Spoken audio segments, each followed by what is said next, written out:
Do what was, this is what's coming.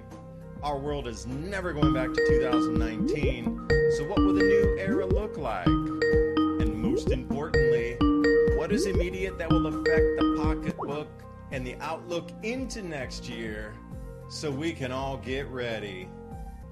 Thank you for joining. I'm your host, David DuByne. Right along here with Ransom Godwin tonight, taking you through the next 2 hours. Layers of time is what we would infer this program as, because I'm here in Kyoto, Japan right now, halfway across the planet, having a double espresso. Going to probably be jittery like a squirrel running around today, just too much coffee while I'm here at the keyboard. But I went to the Kyoto Museum, not to be confused with the National Museum of Kyoto. But this was a much smaller museum. And right in front there, everybody passed by it, but it was probably the most important display of the entire museum was they had layers of soil over the last 12,000 years. Ransom, which I just sent you, if you could check Skype. I sent you the photos of the sterile layer at 12,000 years ago to 10,000 years. And when you look at the size of the rocks that came in on their flood zone, there's an incredibly developed science following floods and how much debris is put into lakes and that sort of thing. When there's massive floods, the size of the debris is much larger. You get little rocks and sometimes larger rocks that'll roll in with bigger water flow. And if you just get consistent regular rainfall, you get more silt coming into lakes. So normally they do this in high alpine lakes where they'll drill down in the cores and they'll look at the different layers and they can tell you how much rainfall there was or there was not, or there were massive floods or there were not, just depending on how much debris is flown into a lake or a pond or something like this. They did a very good job of reconstructing, but there was a massive sterile layer, giant rocks. And I would say if you're looking at the strata, it's sand, silt, what you consider like pea-sized gravel, and then you get something the size of multiple baseballs. And this was the sterile layer. So we can guarantee that the reset occurred here too. When I was traveling in Italy, they called it the barren layer or the barren period. Here they call it a sterile layer, but whatever it is, this thing happened globally and can be traced back to the Younger Dryas era. And then how civilization evolved after that, generally starting around 10,000 years, and some of the statues and pottery and this, they had very much alien origin to it or alien contact to it. Large eyes, things wearing spacesuits. It was quite interesting here. But then you go to the National Museum. I was expecting in the Jomon period, this is the period anybody wants to follow out. Take a look at these artifacts from the period called Jomon, Jomon. I was expecting their National Museum here in Kyoto to be loaded with that stuff. And all they had were arrowheads and a couple like stone tool implements, which they said they didn't know what they were used for. So we're going to talk about that tonight, the resets through history. Can you map them out? We're at another one. And how do we not only get ready during these times, but thrive? So, Ransom, I sent you the photos. Hope you got them on there on Skype. And it's going to be a great program, man. What are you seeing in the realm of distraction to keep you from not noticing these, these changes in front of us? I think they're rubbing it in, how much changes are, at this point. I mean, just a quick look through the headlines and you see some pretty crazy stuff. Just like every week we talk, before you gave me a title, I was going to name it 2024, the year of shock, because they're going to keep shocking people. Here's a good one right now, because, you're talking about the reset and, these collapses of not only environment, but any civilization that was going on. It seems like they're trying to train us for the Matrix now. Mold on the menu. Scientists create surprising meat replacement from mold. So bugs and mold, right? And that's kind of gross. But, we just live in the greatest of headline times. supposedly like 50 sorcerers just got killed in Angola. Alleged sorcerers. They say about 50 people died in Angola after being forced to drink a herbal potion to prove that they weren't witches. Sorcerers. Does that sound familiar throughout time repeating itself there? Oh, my God. Don't drink the Kool-Aid. Don't drink the Kool-Aid, please. If people are trying to make you drink the Kool-Aid, don't do it. And, election disinformation takes the big leap as AI is being used to deceive worldwide, according to the experts.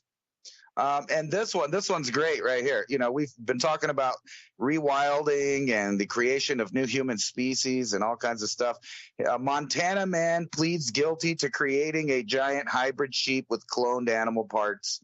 He took some testicle cells and some other stuff, and he made a hybrid giant sheep, crossbreeding different species together. I think the one that he got, and this was for the purpose of hunting, right? But this is another one in a long line of not only programs to put animals that are not around anymore. Like, there's several of the viewers have been sending me a bunch of them on Twitter, because after, I guess, hearing us talking about that, they started seeing the headline pattern of reintroducing like wolverines and all kinds of other little animals back into niches, and you might think that that's great. They used to live here. The problem with that is that environments change over time, and then they balance out. And then when you put the animals sometimes back in there, it flips to a new extreme until it balances out again. But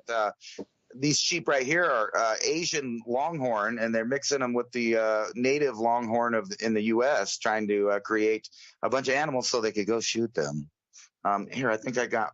Yeah, because Ransom, you can always find cloned sheep parts in the closest 7-Eleven. It's so easy to find. Right. It says you sent me media, but I don't have it. It didn't come for some reason. It's there. It's Skype's really slow. I'm on a VPN, and when I moved away from Skype to actually pop into a couple windows for news stories, you know how when you move away from Skype, it doesn't send your message. So hang loose. It's like 50% sent to you. When you see the layers, it's going to blow your mind. Sometimes these things that are innocuous and they put in the front of museums or in the back. And I went to Kyoto National Museum, and they had something that was definitely a remnant of a prior era there in terms of buildings with, ether harvesting antennas and plated copper roofs and these gutters that we've seen through time with the most ornate gutters that were from a different time period. Still intact, but that's coming. It's about 50% sent. They're large images. I didn't compress them because I wanted you to see if you wanted to dive down into the granularity of the layers, but it's of utmost importance to understand these cycles repeat. Yeah, and that's cool that you're getting to look at the Jaman culture or Ainu, really. The original. Yeah, the Jomon is how they say it. Jomon. All right. That's really weird because for, decades, the main population of the Japanese they kind of shunned the Ainu people and the Ainu history.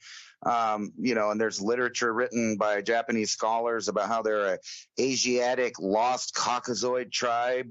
And then recently when they did their DNA testing, they found out that, that's the origin of the samurai. That the people that they were shunning are actually the original kind of sprout of the culture there in Japan. And now they're accepting it and accepting the people and the history and all of that too. It's pretty cool revelations going on over there in anthropology. And not to mention that, I was wondering if you got a chance to see any of the buildings with the like hexagonal multi-sided masonry like they have in Cusco and other places around the world, like Greece, Egypt, and Japan is one of those places that has that kind of masonry that looks exactly the same as on all of the other continents. But it's right there on the Japanese island. And then you also have that giant megalithic altar type thing off the coast there. So some big things were happening in prehistory around that area. All kinds of different peoples. They're having to reset the clocks on everything. So I was doing research I was going to make a video about, the mystery of the big brain event that they talk about in human beings. and they're having to rewrite all of their literature because they had placed this one of these events only 35,000 to 40,000 years ago, and now we're seeing that Cro-Magnons were walking around for hundreds of thousands of years now, according to gene evidence, alongside Neanderthal and Denisovan, at the same time interbreeding. And, you know, like I recently did one of my own DNA tests, and I happen to have one of the oldest mitochondrial DNA haptype groups that comes out of Central Asia. It was pretty cool. And so the only other people in the world that share my maternal haptype, they all live in southern Russia, and it's trippy because they're all Asian-looking people today. I think they're called the Atlians, I believe, and it's right there where China, Mongolia, and Russia all meet together. And in the gene literature, they're talking about 65, 70, 80,000 years ago.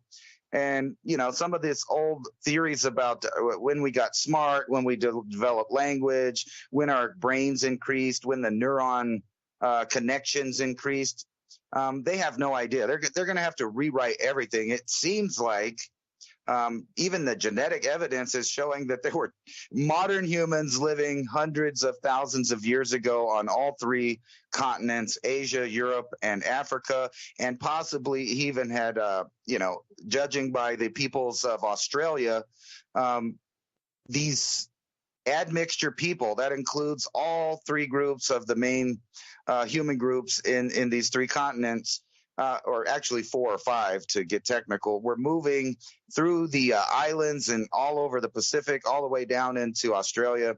Australians have the Aboriginal people, I mean, not the new arrival European people, but the Aboriginal people have a high percentage of Denisovan DNA. And I recently did mine, and I paid a little extra to get the archaic I forgot what they call it, but basically it's like the scale of how much archaic DNA you have. And according to them, I'm 0.029 Denisovan and 0.196 or 1.96 Neanderthal. And I tested positive for several Neanderthal genes that they have a lot of studies for, including dark skin and, you know, like some other stuff. And I'm going back through my genealogy, finding out that what people think is their history, not just me, but other people, I'm reading all of this other stuff. They're finding out their histories of oral tradition of where they think they came from may not even match, you know, the history of their DNA and where their ancestors were going all over the globe. So that's pretty interesting stuff. And we know in Japan was one of those centers of high technology in the ancient past, and you know, maybe you might see that. I know that at the imperial house, I forgot what the exact name of it is, but the main imperial building where the emperor used to live, down at the bottom of that is for sure one of those masonry foundations that looks just like Cusco, Greece, Egypt, and other places with the multi-sided, no mortar, you know, 3-dimensional blocks that fit perfect together. I don't know how they did it, if they were melting rock or using magnetics to bend it, or, you know, who knows what they were doing, but it is a lot of evidence of, you know, these cycles that keep going. And speaking of that, back into, you know, our cycle, they're bringing back stuff to scare, not only scare, but it's seemingly to infect. And there's 2 possibilities here. There's real people going out spreading old diseases around. It's just a conspiracy theory. Or 2, the Earth periodically and cyclically goes through exact conditions right for different life forms on Earth. And why wouldn't we think that they would be the same for microbes, funguses, bacterias, and viruses? The same as it is for animals, because the same thing. And you know, there's a bunch of articles right now talking about whales in places they haven't been in hundreds of years, and animals returning to nature that haven't been rewilded, or at least publicly rewilded, but they're just popping up here and there, haven't been seen for hundreds of years. So possibly, you know, just nothing to do with man. These cycles are going around that are bringing in us stuff like experts warning about leprosy isn't an ancient history, as is cases surge in the U.S. We have returning typhoid and dengue fever. We have measles and mumps outbreaks everywhere along the borders at certain specific spots. I don't want to get into that because we might get turned off. And in the background, in the midst of it, something I've been telling everybody forever, that you are living in the past and you haven't caught up to the future. And they're slowly breaking it to the public that the times have changed, but it'll happen so fast as far as like boots on the ground, that people are just going to be in a shock. They're not going to be able to absorb the changes because they've been incremental thus far. And then when it hits the singularity of change, it'll be to a point where no one can deny that the entire world is fundamentally changing into something that no human on Earth recognizes, except for the planners that plan.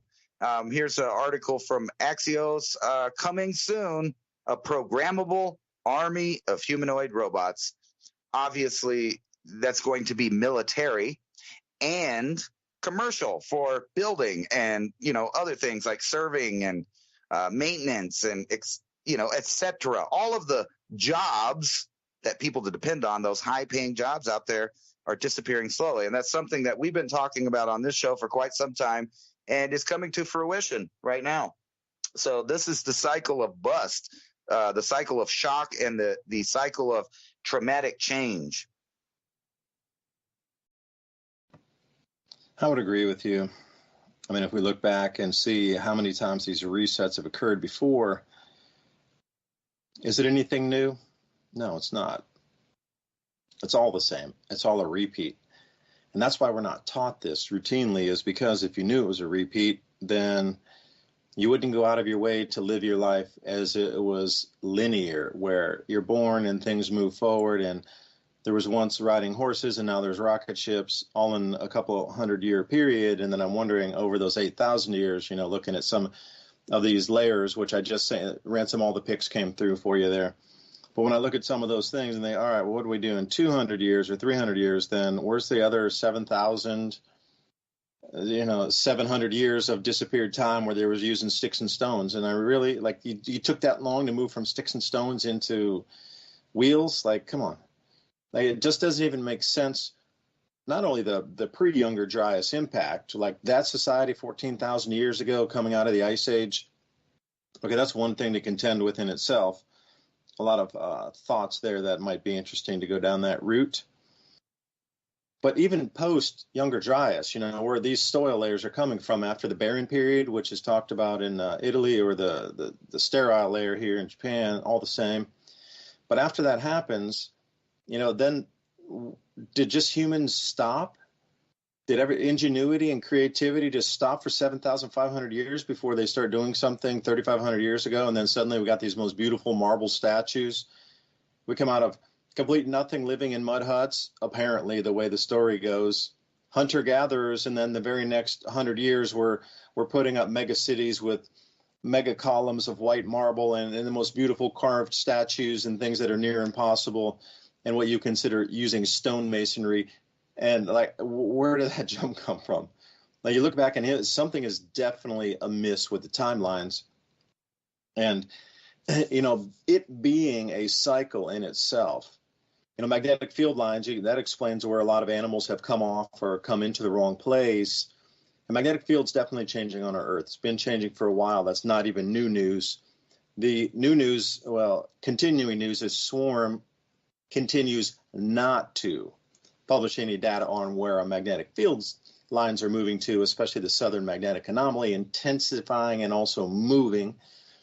But that is, I guess, for your eyes only, or somebody's eyes only. But that would explain a lot of where animals are in the wrong place, where birds, bees, butterflies migrate to the wrong places. Bees, they use the same magnetic field lines to determine their place of origin when they fly out from the hive. If that were to move because of an earthquake during the day, they might very well end up in the wrong place, even by feet, or 100 feet, 200 feet.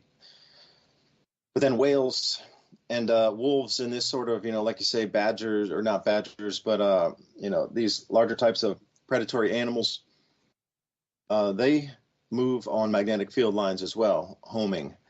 Now, you know, dogs, again, you know, it doesn't matter if it's a wolf, it's a coyote, if it's a dog, they all kind of hardwired the same to use magnetic fields. So you always hear those stories of how did these packs move through thousands of years of the same valleys and areas? You know, there was something there that A, there was food, B, they were taken this way and they all agreed to go this way because of something in their senses. And, you know, use heightened senses and awareness that all animal kingdom has that we barely touch into. So just your most optimal day that you've ever had in your life, everything was firing in your brain at 100%, the best you ever have performed.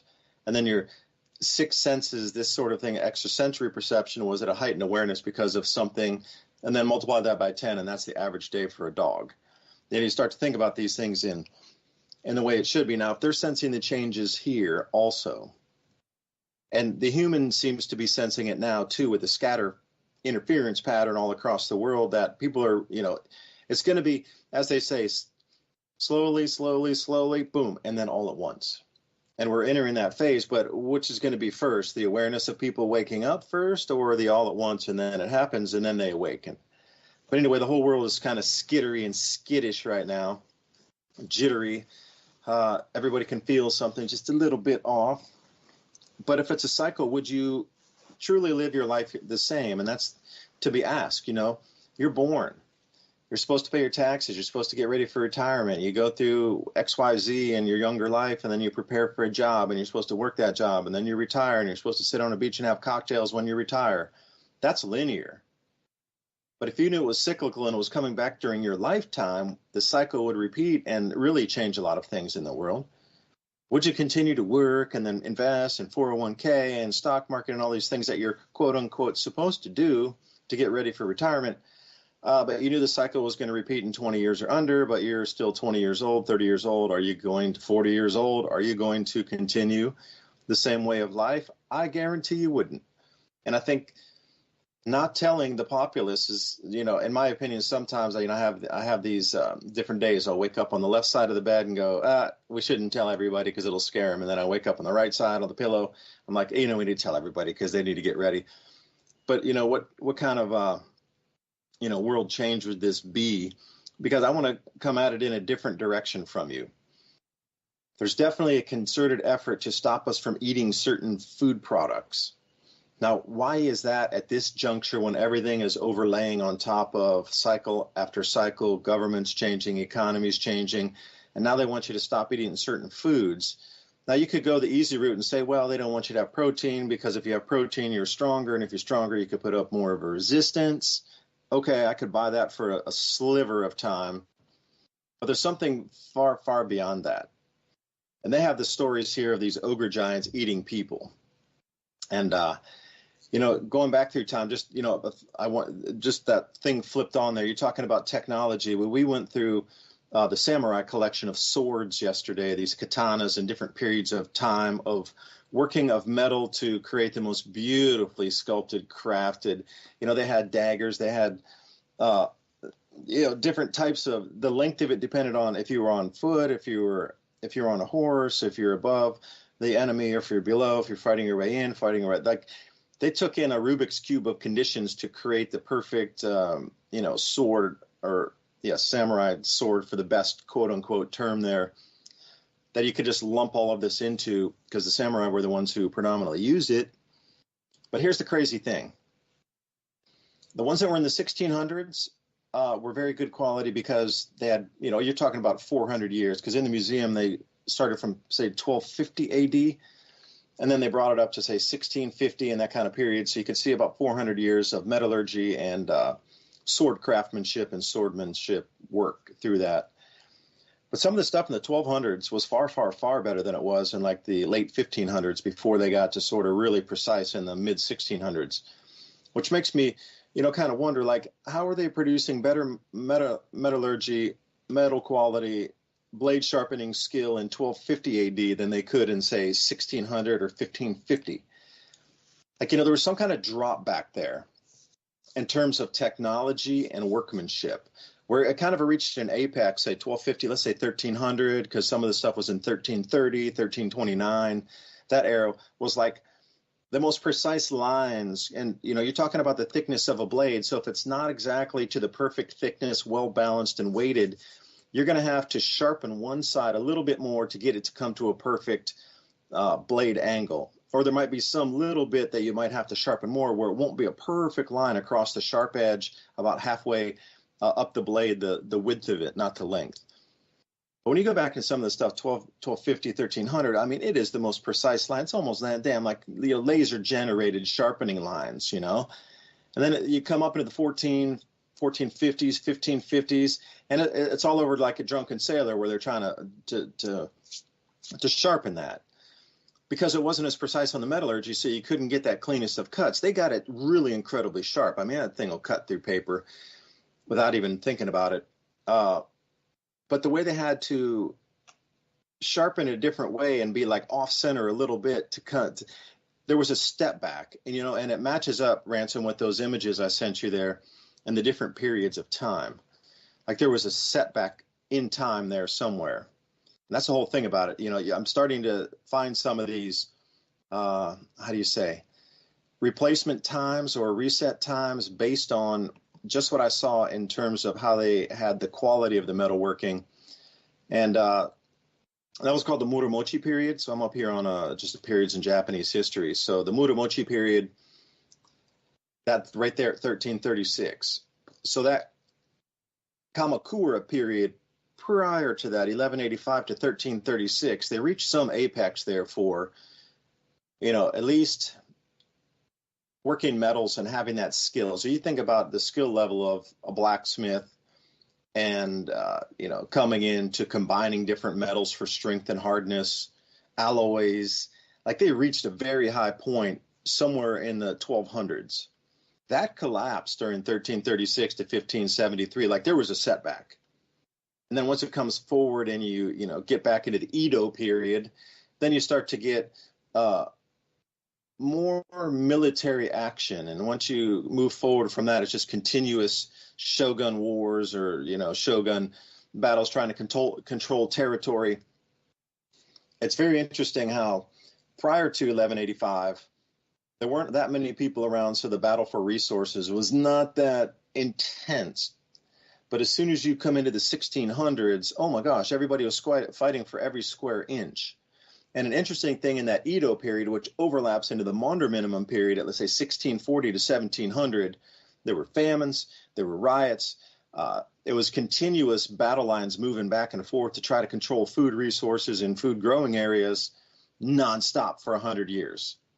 So again, when you start to pick out these periods of stability or instability or change or reverse in technology, it's so clean here to pick it out in Japan because they really wired down their history. And China's very much the same way too. Now, Italy, it does go back, and there's a lot of history with Rome and, the ancient Romans and the Greeks. And like I said before in the program when we were there, a guy I talked to who's super into history was telling me that when the ancient Romans went there, we're talking like North Italy and Palmanova and Verona and these places, that they stumbled across cultural layers beneath them already. So it's like nothing new on this reset. It's just, can you ping the time of it and the intensity of it? And then you ask yourself, why is the world changing today so much? So in my opinion, this is just my opinion, I think the new period has been pinged and wired in on when it begins, when the apex of it will occur, and the intensity of the change this time. I think that's already been figured out. And what we see out in the world is a result of that, of governments posturing for these same changes once they understood the intensity of it. So my question to everybody listening tonight would be,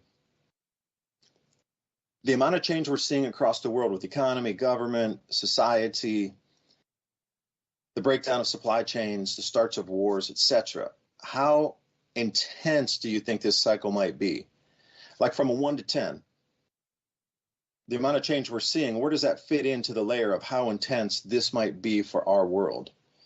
That would be more my question, because it's written in the stones. And one last thing, Ransom, the major stones you're talking about, Osaka Castle has exactly what you're talking about in some areas of the walls. Some of the megalithic stones are like 30 to 50 tons. some of the areas have what you're talking about, sort of maybe not all exactly hexagonal, but there are areas where the stones look like they've been sort of melted together as a poured substrate. They didn't use concrete or any kind of binder in there. We consider like mortar concrete today, a better term. But then other areas of the walls are just so thick and so gigantic that you got 30-ton blocks just laying on top of each other, like it's not going to go anywhere. They've had earthquakes for thousands of years here, and these walls are still intact. Because you cannot tell me some 1,500 years ago that they're moving 50-ton blocks around by horse, uphill, across moats, into the center island, which resembles sort of a portion of a star fort. Some of this stuff is so far beyond our engineering capabilities of today. I want you to move 100 of these stone blocks, but each one weighs 50 tons, and then some of the larger blocks there were in excess of 300 tons. And that's in the walls of that Osaka castle. So, try to explain some of this. And you talked about the underwater Yonaguni Island. Well, I found those maps in Venice of the sea level that was about 300 feet lower than today, 200 feet lower, which showed a lot more land around the Japanese island. That showed a lot more land around what you're talking about, Yonaguni. That's all those islands that are just barely sticking up or just giant masses of land out there. Taiwan was much larger than it was. The coast of China was very, very different, way further out into the channel. But sea levels would have been substantially lower, 200 feet lower. Like, who had maps of 200-foot lower sea levels, unless we're talking about a previous civilization? And that technology or that mapping capability, again, which is incredibly difficult to do, got passed down, and then we kind of rediscovered longitude, latitude.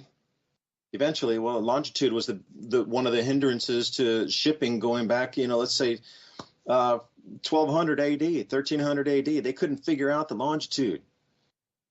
And that's why and then you look at that and you go, wait, how did they get these maps with the Antarctica down there? How did they get these maps that had sea levels much lower? There's a lot of pieces that just, something is repeating in a cycle here that wiped back the previous civilization to a point, not all the way. But that Younger Dryas period just smacked everybody across the head and really reduced the world's population. And what you said, Ransom, is it out of, or was it those are the remnants of? And they just repopulated after the cataclysm at the Younger Dryas period. So I'm done talking, but I hope you see those images that I sent through in that sterile layer at the very bottom there. That is the Younger Dryas impact layer that affected Japan, even though it was a continent over in North America.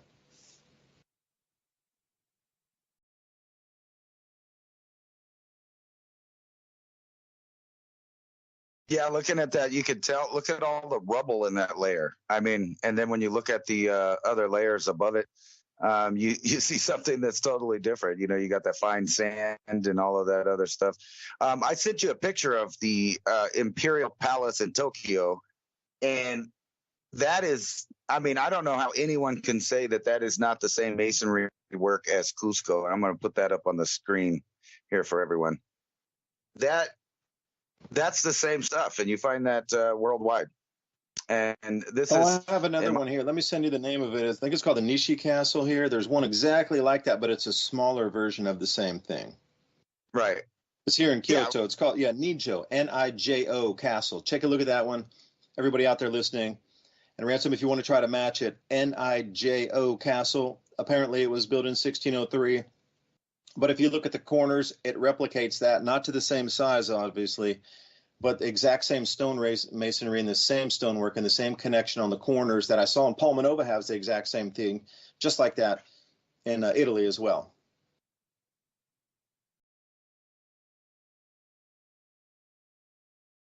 Yeah, I see that there. I'm looking at it. You can tell that some of it's the same thing as everywhere else you go. Like if you go down in South America, you find this, super impressive, megalithic, big block, no writing, massive creations. And then you have cultures that just show up and, well, I mean, why wouldn't you use it if it's there? I mean, it's pretty obvious that you would use that if you came along. And I think we're at that cycle right now where they're about to cover us up.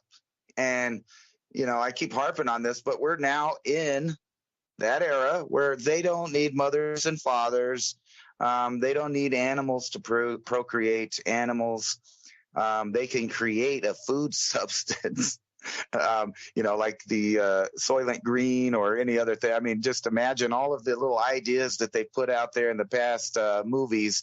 And now we're looking at headlines that people might not bat an eye to. But think about it, if you were 50 years ago reading this headline about mold on the menu, how AI is controlling people's minds. We're killing witches in the same era in different places, and people that aren't even billionaires are crossbreeding different species and cloning them, making giant hybrids, which shows you that all of these stories about chimeras and different things in the past are not that far fetched, right? Here's an article right here from the Wall Street Journal. Doctors can now edit the genes inside your body.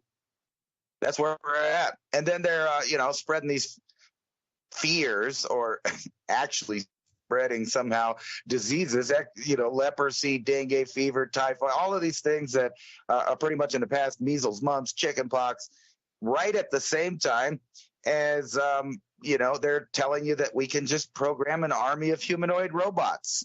And then at the same time, we're going to build us some pleasure towers and mega cities for the elites, but you're not going to live in there. But they do want you to live around it so you could stare at it all day and worship them. So here's one out from the Sun. Pleasure Tower, stunning plans for a $12 billion skyscraper casino that would change the iconic New York skyline forever, but only after they get a law changed. I bet they'll do that. And then here's a good one of the sign of the times of cycles. Titanic replica plans to resurrect, and it could set sail by 2027. And then here, let's talk about this. Ransom, please hold for Dallas a second. Getting a couple messages that we're not feeding on Rumble. That's not a live feed gone, and the Twitter's not up and live at all either. So they're coming through on Twitch, okay, and here in Revolution Radio. Thank you for letting us speak tonight freely. But everywhere else is off the feed, so I didn't know if you saw that or not. Let me check it out. And I'll be right back. Rumble. Yes, Revolution Radio, thank you for letting us speak tonight. And if anybody else does appreciate free speech and for us to be on air talking, then consider a donation right here to revolution.radio. Many ways to donate. Those of you following the crypto space these days, you want to mail a check, awesome. PayPal pulled their accounts, unfortunately, but please look at the different ways to donate and keep our live stream on air here. So they do run the production costs and the, holding the website down here, and also combining and working with different streaming platforms, which also has a cost associated with it to get the message out to as many places as they can go to. But aside from that, I wonder why our feed got cut. That was interesting. So, when we're talking and then something like this happens and you go down on multiple feeds at the same time, you got to wonder, was it tech related or was it purposeful? Because you look at all these different laws coming in now of what you can say or not say, what's safe to talk about, what's not safe to talk about. Because I'm always making the joke that when I was growing up, the safest thing you could ever talk about at a party was the weather. The rule was no politics, no religion at a party, don't talk about it. But now, the most dangerous thing to talk about at a party is the weather, the climate. It's unbelievable how they've inverted everything. Where the safest topic is now the most dangerous to talk about. You kind of have to go with these landmines as you move through the cultural norms or the purposeful wall in front of conversation. And, if I might say something about the TikTok thing here, they're saying, it's a national security risk and you got to take down TikTok or whatever. Okay, well, Chinese bought how much of our farmland and continue to control how much of the meat producing capability out of the United States. Nobody's blinking an eye about that. Spy balloon goes over entire United States. Finally, they, take it out after it's crossed the United States. That didn't even care about taking down the spy balloon. Multiples now, not just one. And you look at that and you say, who's controlling the meat industry? 25% so 50% of beef processing is controlled by countries outside the U.S., but 50% of that, which is 25% of the total, is controlled by China. So if you want to talk about a risk to national security, 25% of the meat supply being controlled by a foreign adversary or a foreign nation, however you like to label that, that's something to look at versus TikTok. Well, the reason the TikTok thing is, I didn't know about their metrics, and their algorithms thing. There's so much talk on there that cannot be controlled, and people in that younger demographic, teens to early 20s or even preteen and early 20s are very, very savvy these days in terms of what they're understanding, how the world is bent, and they don't understand it either. So the only people that are caught up in this mix and mess of our world that really have drunk the Kool-Aid are those between, say, 25 and 45 or 25 and 40.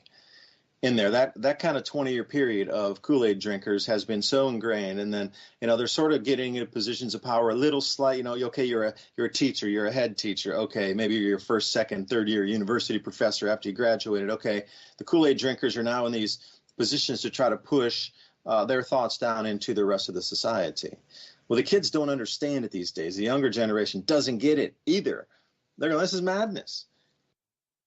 But this is where the discussion is on TikTok. Freely, there's no censorship over there except for like climate. Unfortunately, that's one of the things they're very heavily censoring on is climate debate stuff. But in terms of politics, there's no censorship over there. So it can just like fly freely. Whatever they say. And then, the more their algorithm, the more something gets popular, the more it's pushed, obviously the way it should be. Discussion should be, in our society, the more popular it is, the more it should be discussed, because obviously it's something that has relevance, or else it wouldn't get to that snowball effect where that many people are talking about it, and it's that important of an issue. But on TikTok, it is not firewalled off for the political discussions. So whatever's over there, 90% anti-Biden. Okay, well, for them, obviously that's a problem because they're coming into an election year. You can't have everybody bad-mouthing the president, can you? So when you look at this TikTok thing, you look at it with you look at it through different colored glasses here. We got the same country buying 25% of meat production in America, controlling umpteen million acres of farmland, and then somehow the streaming platform is the problem. We got, a huge amount of things where the interconnection of China into Washington, and we can't talk about that, obviously, but you can see where that all, dovetails as well. So look at this TikTok thing in a different way. And I'm trying to make sense of it too, because the food supply keeps coming back to the food supply again. And that's the reason I was talking about it. So when Ransom's,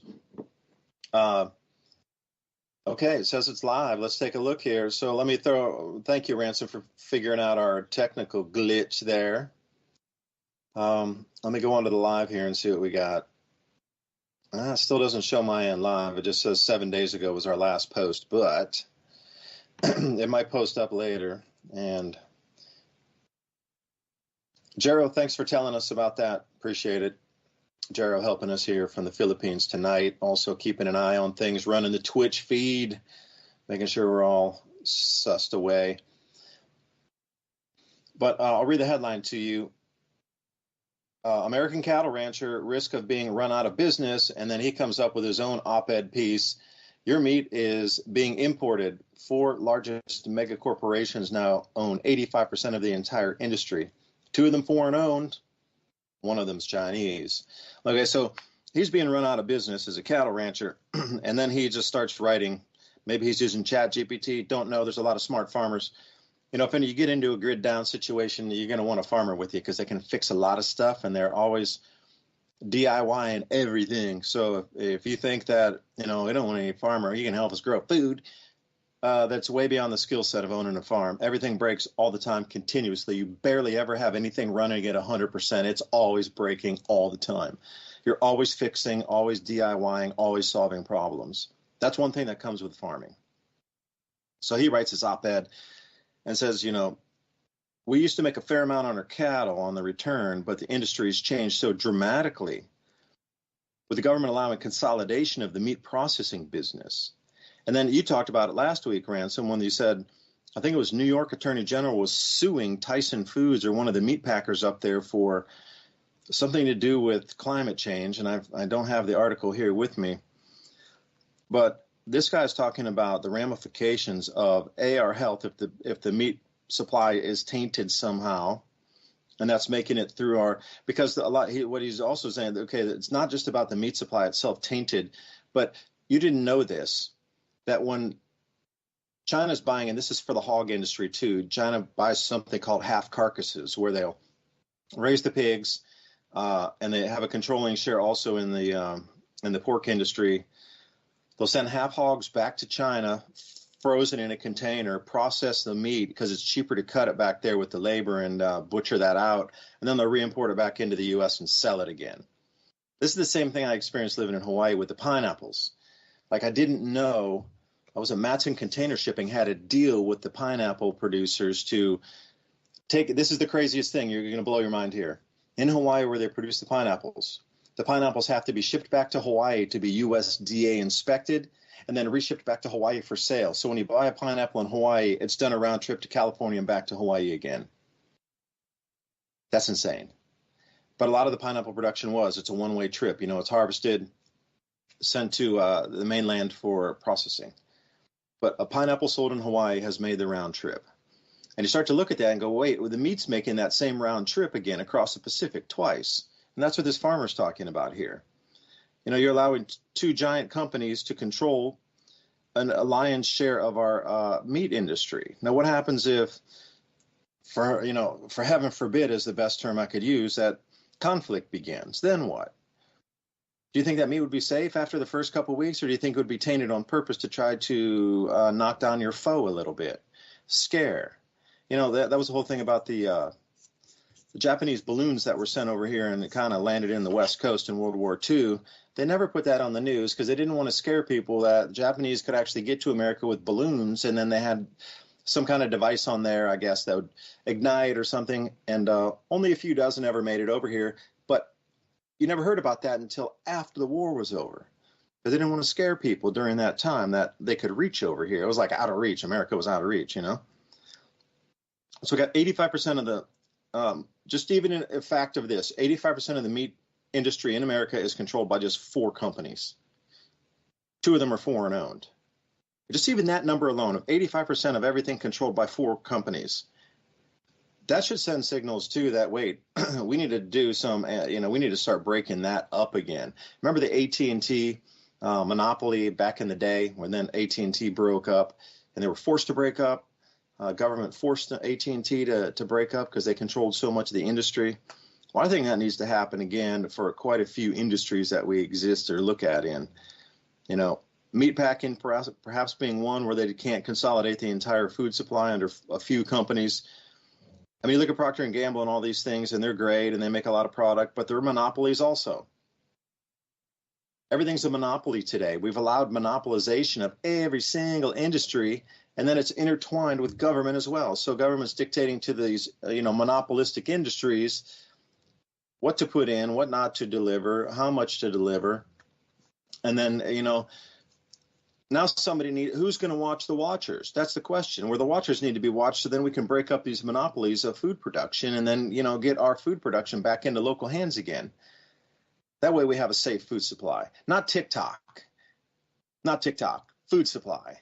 So anyway, Ransom, I digress.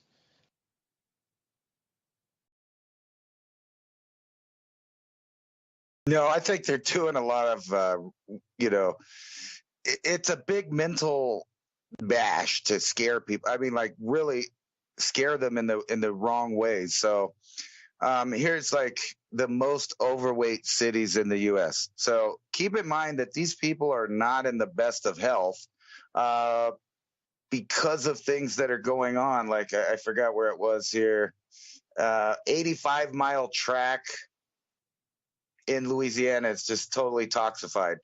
85-mile stretch in Louisiana known as Cancer Alley sees rates of disease and birth defects up to 7 times the national average in its 1.5 million population. That's from the Daily Mail. Now, think about this for a second.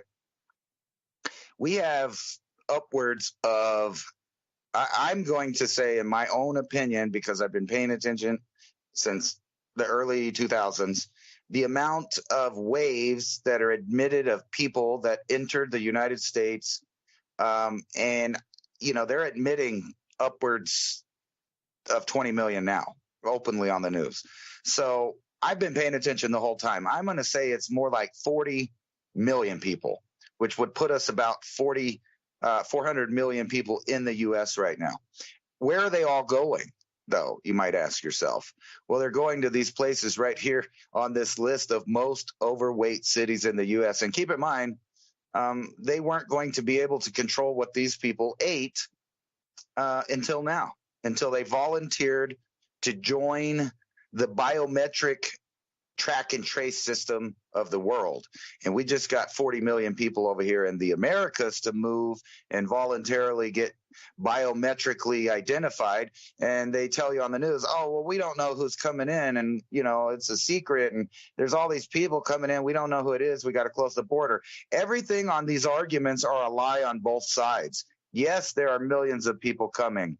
No, they are not getting their biometrics. They are finding out who all of these people are. They just don't share that information. And they're shipping them to cities. The cities are becoming the central idea of all of this dystopic nightmare reset idea, where you shove all the people into the cities. And then what happens in the cities is crime goes crazy. People become obese and unhealthy at the same time as they're starving to death. Via nutrition. So look, here's we'll go down the top 10 right here and leave it at that. McAllen, Texas, Jackson, Mississippi, Shreveport, Louisiana, Mobile, Alabama, Little Rock, Arkansas, Knoxville, Tennessee, Memphis, Tennessee, Lafayette, Louisiana, Baton Rouge, Louisiana, Chattanooga, Tennessee, Birmingham, Alabama, and the list goes on. And what you'll notice is these are the metropolitan areas for each of the states. That's where the most obese people are living. That's where the lack of fresh foods is at. That's where they're shoving the new millions of people into. Just here's an article here from Dallas and Fort Worth, which are both on that list, leads the metro area in population growth, adding 152,000 just in the last year. And then you look at stuff like this, where people in the U.S. Feel like they're protected, or they're in a bubble, or they just don't get it, that if things fall apart, it's only a week or 2 weeks before we're living the Haitian lifestyle on the Haitian diet. 4 criminals who may rule Haiti: wannabe rapper, 2 ex-cops, and a voodoo believer named Barbecue. And, there's been reports of cannibalistic behavior going around the island. I don't know if that's true or not, but it's not really that unlikely. We've seen it happen in Africa and other places when it's not that there wasn't any food. It's just that the people that were in power were controlling the food. They call them warlords in Africa. We call them, jefe, or, the cartel boss over here on this side. And then we got this from Natural News: the globalists plan to eliminate all farms, no more food, no more humans. And that's what we've been talking about all the time. But don't worry, they're looking out for you peasants out there. They want a small population of genetically diverse survivors. And what are those people going to eat? Well, they'll be happy to eat the mold meat that they get at the emergency places if they want to join the biometrics program. And if they don't worry about it. There's python farming. This could offer one of the most sustainable sources of meat in the world, according to a new study, which makes you wonder, why aren't they eating that in some of the places where these animals are native? Well, the reason is because there's laws in place and military forces that will stop them from doing that in certain areas to protect the environment. And it always comes down to that, right? Humans bad, environment good. We have to fix the environment that means we have to get rid of the humans. And I think this really goes back to what happened in Texas with this wildfire thing that killed all these millions of head of cattle. And that was just the first estimates of the ones that died. That was not counting the millions that probably died in the last week that had burned hooves, burned faces, udders, and other things that were dying horrible, deaths already slowly. So they're going to have to put those animals out, which obviously is one domino in the dominoes of the food prices. We're also seeing petroleum is about to skyrocket. The plug is being pulled right now, but they're giving you these options. Eat the bugs, eat cereal for dinner. You know what? Don't worry about it. You can eat snake. And it makes you wonder why they're pushing the grossest, lowest swamp drudging, low, creepy, crawly type food, including mold and bacteria, because, a lot of people go get these health drinks and different stuff, and it says on the side, oh, there's citric acid in there. That's great. I'm getting my vitamin C. But they don't realize they're feeding a bunch of mold, and it poops, and that's what you're eating, is citric acid. But anyway, we'll get back to the food emergency that's going on. Yeah, and if any of those people from Haiti... This is Mysteries in the Histories. A mysterious manuscript, roughly 250-page book written in an entirely unknown language and writing system. It's been carbon dated back to the 1400s and includes illustrations of plants that don't resemble any known species, believed to have been intended as a medical text. It's named for the Polish book dealer who purchased it in 1912. This is the mystery of the Voynich manuscript. Since its discovery in 1912, the 15th century Voynich manuscript has been a strange, mysterious cult phenomenon captivating the minds of many. Its first confirmed owner was Georg Barisch, from 1585 to 1662, an alchemist from Prague, who discovered it in his library. Barisch tried to investigate the manuscript's origins to no avail. The manuscript, full of handwriting in an unknown language, zodiac symbols, naked women and strange objects like unknown plants, seemed to be from another time, or even another world. For centuries, this book repeatedly changed hands. When it was purchased by Voynich, who posited that it was authored by Albertus Magnus, an alchemist, or Roger Bacon, an early scientist. People believed that Voynich himself fabricated the manuscript, although that theory wouldn't explain the carbon dating of the paper and ink to the 15th century. The book itself bears no indication of its authors, about 6 inches by 9 inches and around 232 pages decorated, not unlike others in the illuminated age. Wrapped in vellum, with vellum pages, the manuscript features 116 folded folios bound in 18 bundles. The binding of the book is old and busted, though it is not original to the text. Many of the pages are fold-outs, some are missing. Inside the tome are innumerable lines of looping text, inked in iron gall in a medium typical of the Middle Ages, scribbled in a strange, unfamiliar language and a strange, unfamiliar script, incomprehensible, causing Voynich to conclude that the tome was written in code. Alongside the text, unknown if important or decorative, there is an abundance of illustrations and pictorial art. Composed of inks and pigments in tones and color palettes common to the 1400s, these illustrations seem to split the manuscript into 4 separate sections, including sections about botany, astronomy and astrology, balneology, the science of the therapeutic use of baths, and pharmacology, as well as a 5th and final section, with blocks of text separated by stars. The first and largest section of the manuscript is the botany section that contains detailed drawings of plants as if from another world or a lost continent, plants no one can identify and no one has ever seen before. The astronomy and astrology section has illustrations of the stars, the sun and the moon alongside several zodiac signs. Immersed in strange, shared baths, female figures frolic through the pages of the text's balneological section, while the pharmaceutical section is filled with what appears to be medicinal plants, indicated by the inclusion of medicinal bottles throughout this fantastical illustration. Like Voynich, many modern scholars suspect that the manuscript's text is a ciphered form of a familiar language, with their theories of the tome's latent linguistics flitting from Latin to Nahuatl, the language of the Aztecs and Toltecs of Mexico. Others say that the text is an artificial language or strange shorthand, and others still see the text as meaningless scribbles. The theories of the tome are, thus, all over the place, with no one opinion snagging widespread support. The Voynich manuscript continues to mystify medievalists and confuse cryptologists centuries after its supposed creation. It remains as impenetrable and inexplicable as ever. But is this truly one of the mysteries in the histories? To find out, sign up for our show notes.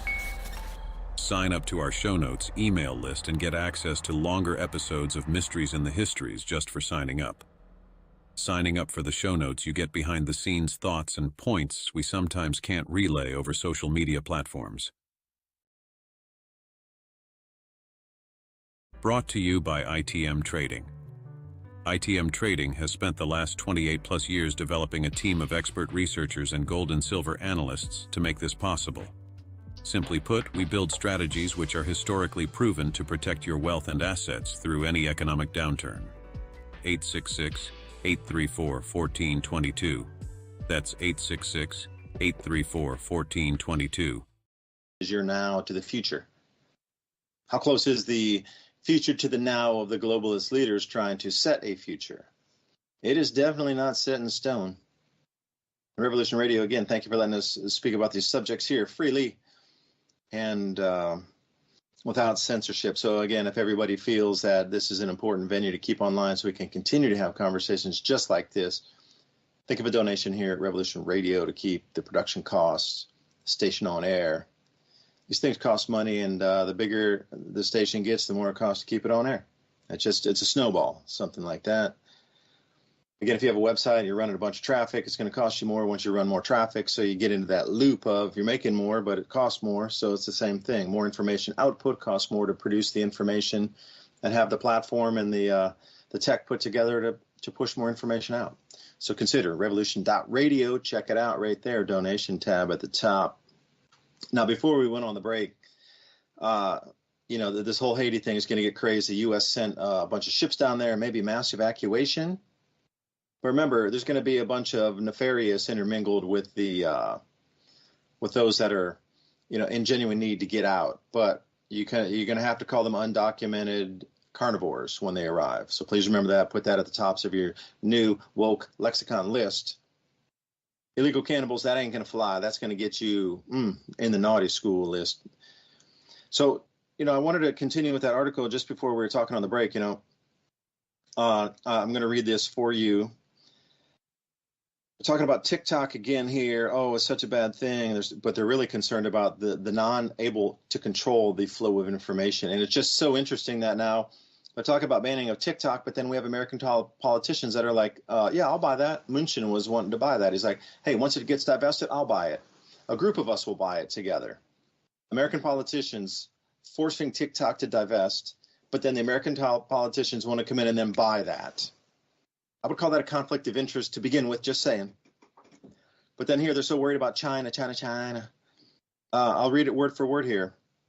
Your government won't even shoot down a communist Chinese spy balloon or prevent communist Chinese government from gobbling up your farmland or stop the Chinese government from stealing the products you make, stealing the IP, reproducing them, and then dumping them back into your own market at below market prices and then driving you out of business. And there's another part here which we can't really talk about where millions were funneled into families in the United States, but nobody blinked an eye, not even batting a single eye about that. But whoa, when there's free flow of information that can't be controlled and the mind can be bent because people speak freely, we got to stop that. Anywhere, there are no current controls anywhere else being spoken of except to control the flow of information, which should raise a bunch of flags to everybody out there. If that's the only thing they're concerned about is stopping the flow of information freely on a platform outside the United States, that people can talk about the United States inside, well, then that's a huge problem. Because then it's just smoke and mirrors. They're not really worried about TikTok. They're worried about you getting free information, the true information, and the public court of opinion will decide whether it's true or not. That's the whole thing. You shouldn't have to be fact-checked. Because if it is true information, then it will stand the test of time or be, called out by others for being erroneous, meaning fake. But that's not the way our world works these days. It's just the control of the things. Again, we're coming into this strange time. There's going to be a lot more control out there as we move forward. So you're going to see things happen, and your favorite sites might go down because you saw in the new law here the way they wrote it, apparently. Just to start us off, they put a foreign adversary clause within this TikTok bill, and a foreign adversary is now defined as a website that is, or app, that is operated directly, indirectly, or indirectly by a foreign adversary, or which is determined as a threat to the national security in the U.S. By who? Oh, wait, the president and the attorney general are the two heads that get to decide whether a website or an app is a foreign adversary or can threaten national security. Well, you could say the same thing about the climate debate. We could talk about the climate. Oh, no, you said the ice is not going to melt. Okay, that's a foreign threat because we determined and we already made. So this is so broad that they can close down pretty much any website host platform. And this is where it gets scary. And then they've written in a couple clauses for themselves and exclusives. Now, here's the exclusion. This should make your blood boil here. They want to pass all these massive laws, but the lawmakers writing this left exclusions in for themselves and then their own companies so they wouldn't be affected by this new law. I kid you not here. It's part B, the exclusion. The term covered company does not include an entity that operates a website, desktop app, mobile app, augmented or immersive technology whose primary purpose is to post product reviews, business reviews, travel information, and travel reviews. So everything else outside the arena of just those four categories can now be turned on and off at a whim of somebody behind a desk with a woke agenda saying, we don't like this website, we don't like this company, we don't like this country, we don't like this country's websites coming out to let our citizens see free information. So, we got to turn it off as deemed a national security threat. That you might actually find real information about the state of our union is considered now, what? Misinformation. So again, I'll read you those four. So if you're inside this arena of bubble of protected website classes, I can't even believe we're talking about a protected website class. Oh my gosh. Anyway, it would be a technology protected class, I guess. The primary purpose of this, again, is to protect it. Allow posts of product reviews, posting business reviews, posting travel information, and travel review information. And then you got to look at those who are involved with crafting this law and see how they are involved with this type of information flow in the websites. Anyway, Ransom, that's my intro for hour 2. Thank you for everybody joining us again. We're just going to rumble through here. Join us on Rumble. We're over there live streaming along with Twitter, and we're over on the Mini Ice Age Conversations YouTube channel as well. Welcome back. It looks like we should be on TikTok, right? Because they're trying to ban that. And you're right. You're absolutely right about that. It has nothing to do with it being owned by the Chinese. Matter of fact, it's like two guys own 20% of it, the startup guys that are from China. The rest of it's a various group of international investors and stuff like that. So this has nothing to do with that. And knowing that our administration right now is buddy, really, with China, the Communist Chinese Party, that is, not not its people. Just like here, he's not really friends with us either, but with certain interests they are friends with. And I want to throw this weird idea at you. You would go back to Haiti for a minute. So, and this has a lot to do with the TikTok so-called ban. It has nothing to do with foreign interests or any other danger to the youth or any of these other excuses. The bill is written to stop and stop people from being able to educate themselves through social media and other platforms, period. The election interference that you keep seeing that they're talking about on all of these articles is you being an informed electorate. And that's what they're afraid of, interfering. They don't want actual facts, knowledge, common sense, an ability to look at the view of what's going on in a certain area via different platforms and decide for yourself. That's what they are really talking about when they're talking about interference. They're not worried about some foreign nation. The CIA has been setting up elections and making elections fail for years. They've bragged about it. People have written books about it. It's a big game that they've been doing for a long time. The United States is guilty of it numerous times, rigging and messing with elections, including assassinations, all kinds of stuff. So the joke that they're worried about, TikTok influencing elections or any other platform for that fact is a joke. The whole thing is about censorship of each and every individual human being so that they can't see and make educated, informed decisions about topics for themselves. Even if they're wrong, they're not able or allowed to get a message out. And then I want to throw you some, mind game right here. Let's say Guantanamo Bay, Air Force psychiatrist, ISIS, and Haitian migrants. What do they all have in common?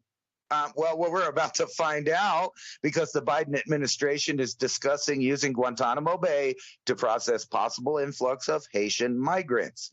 Now, if you don't know what I'm talking about, you should look into the years between 2003 and maybe 2011 and search the keywords Air Force, psychiatrist, ISIS, and Guantanamo Bay. Do your own research, and I'll leave that at that.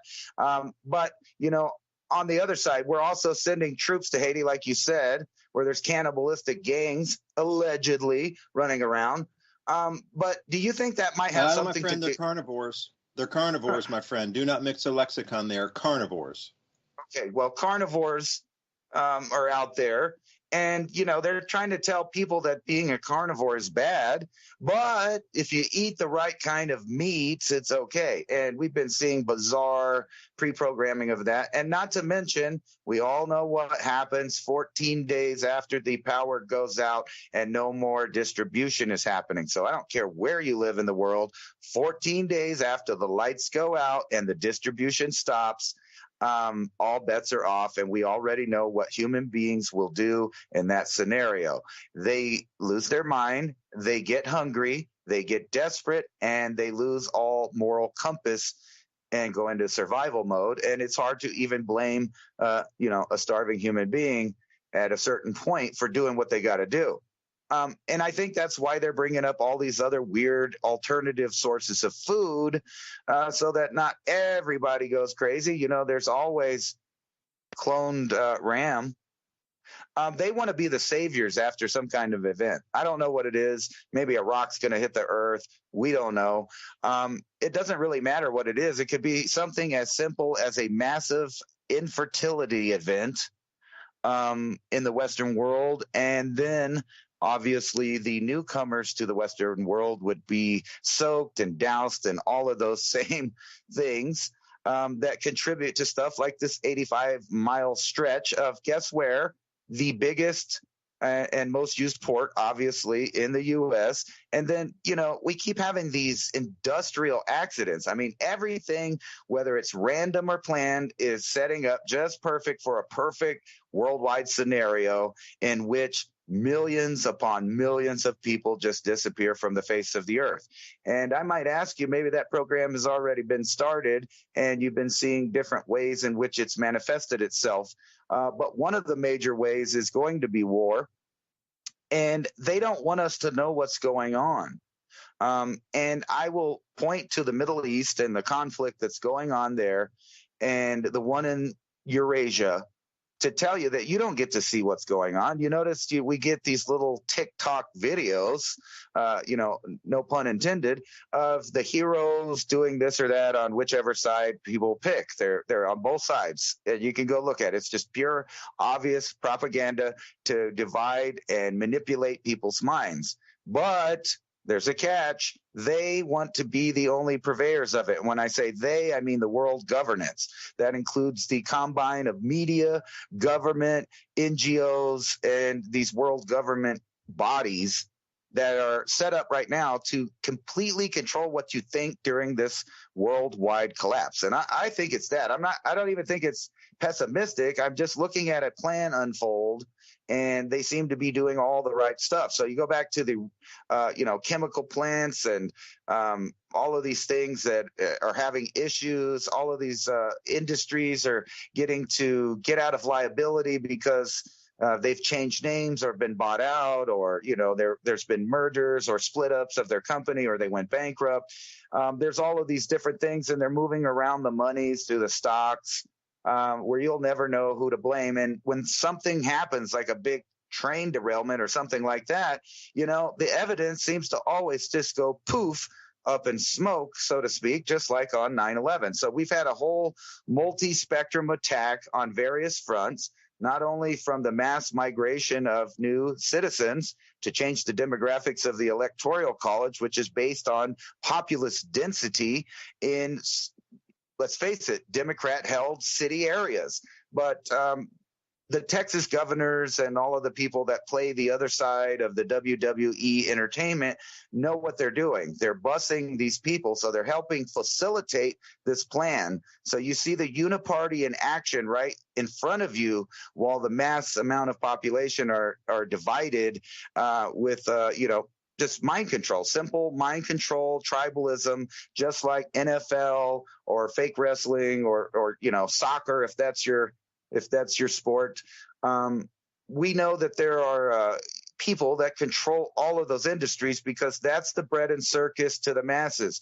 That's always been the way to control the population, or at least, at the very least, keep it distracted while bad times show up. And, bread and circus is what they're going to give us. But now it's mold meat and, who shot Nellie in the belly, right, from Hollywood, telling us what we should do, what we should wear, who we shouldn't like. And I know that there are millions of awake people out there that don't follow that, and matter of fact are insulted when they see it being broadcast to them. And so they pick a different channel and they try to go down that same route of division and tribalism psychology, expecting a different result. But then you find out that everybody that is able to broadcast just about has been bought. They've been bought. They've been given rules. They've been given restrictions and gags. And the only thing left are things like Revolution Radio and the way that we squeeze out information, through the airwaves on the various social media networks, trying not to get banned, trying to walk on eggshells, trying not to hit the algorithm. And by the way, we've talked about when is the point when you have to worry about the AI. And I've been saying that I think the singularity has already happened. But according to Bloomberg, this gold medalist coders build an AI that can do their job for them. What does the AI do? Well, it can create websites, video games, and apps. Now, when you combine this technology with the new powers that governments around the world are trying to give themselves, you will realize that we now live in that proverbial matrix of a completely AI-run fake society, or, not a simulation, but a dissimulation of fake wool over the eyes of everybody. And everything that you look at from history to anthropology is being manipulated to pull the heartstrings and divide, conquer based on trivial differences amongst the hybrid species we call Homo sapien. And they're doing a good job at it. So now you can look forward to AI that creates AI. We knew it was coming. We were wondering when, and now there's some kids bragging about it. It looks cute, good for them, sounds like a great idea. But we know that they're on the rung. They're not at the top of the field of cybernetics, robotics, or AI. Those fields are in black budget projects that are not available to the general public. And how they incrementalize and brainwash is to release or allow someone to come up with a new invention that does something that they already do, and that way they can start implementing all of these things right in front of your face without you questioning it, because you feel like an educated sheeple, and you read that on an article, so oh yeah, I knew that. Yeah, but do you realize that they've probably doing it for decades, and that everything's played out, including these wars, famines, and seemingly, the pestilence and disease that goes around too. If I don't, get too bold, I think all of these things are being quantum computed at a quantum level. They're being computed now on how to roll out the new reset of humankind. And I think that singularity that everybody's waiting for off in the future is happening now, while they show us Hollywood entertainment and stuff that's basically showing you what they could do 20 years ago in a futuristic, brightened way, so that it looks dazzling. And it's kind of like the joke about what they used to say, that no one would ever fight for their freedom as long as there was like 101 Baskin Robbins ice cream flavors and 200 cable channels to lose yourself and immerse yourself in passive entertainment, which is what the percentage of everyone is watching. Even if they're watching the news and they feel like, they don't watch the drama TV, they are watching the news, and they are watching the news shows, and they are reading the articles, a lot of which is being written by that same AI conglomerate of, the top stockbrokers and stuff that we don't know about, the companies that are trading money back and forth, that goes into the deep state and the black budget projects that have the same and better technology. And what I can see that they're doing now is they're giving all of these options of a change of lifestyle for human beings. Do you want to eat the snakes and the mold meat, or, do you want to eat people? It's just green rafers. We're all carnivores. We need to eat meat. So what happens when the food actually stops being produced? They're conditioning everybody right now to deal with those scenarios. And I actually think the whole zombie phenomenon of the past 20 years in entertainment is a lot to do with this predictive programming about this upcoming event that we're about to deal with. And I think it's like real close, because you just look around the world, things are falling apart. It's a bubble that's bursting, and it's a planned popping of that bubble because they want to transition power into new areas. And one of those is to be not just your government daddy, but the actual biological daddy of who gets to live and who doesn't. And they want to be worshipped as gods. And I think they're getting to the point where if they reset good enough, no one will remember any of this stuff that was pre-reset, just like we don't know what was pre-Diluvian.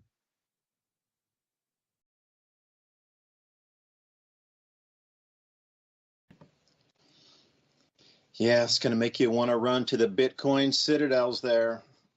And you can see also, just dovetailing right into that, you can see how the economy is being transferred and changed in the same vein, along with taking you into that AI dependence.